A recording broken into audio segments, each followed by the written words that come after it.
All right, check this out. So I was gonna stop posting about the penitentiary thing for the simple fact that sometimes I don't really like thinking about it or talking about it. But I've noticed that that's what everybody wants to see. That's what everybody wants to hear about.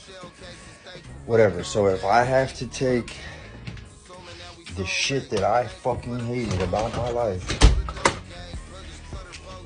what at times I could call a nightmare of an experience, trauma, all that, PTSD, which I already had before prison.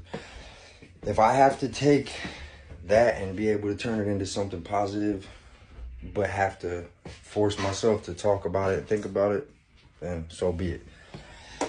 Because I chose to be attempt to try to be a content creator.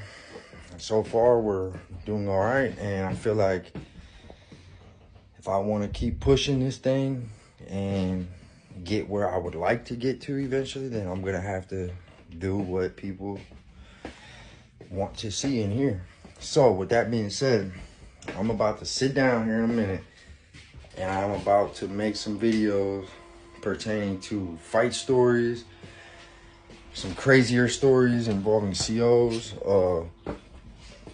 things I've seen. I'm gonna go into detail about the miniature riot that I was involved in Lake Erie in Superior CD. I say miniature riot because it was one dorm.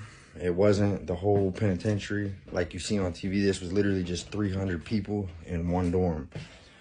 And they locked the crash gate, hit the signal 3, called the SRT squad, and it took forever for them to come. I don't know, I'd say about an hour probably, but it felt like 3 hours because we was in there and it was lighting fires, fighting. Every organization was clicked up with their gang brothers.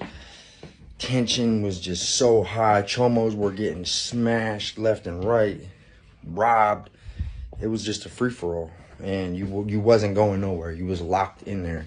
That was the part that got me the most, was being locked behind that crash gate, because the 2 COs that was watching 300 guys were so scared that they just slammed it and took off. They didn't want to deal with it. They didn't want nothing to do with it. So yeah, I'm gonna go into detail of the story, which was a fight story that took place between 2 organizations.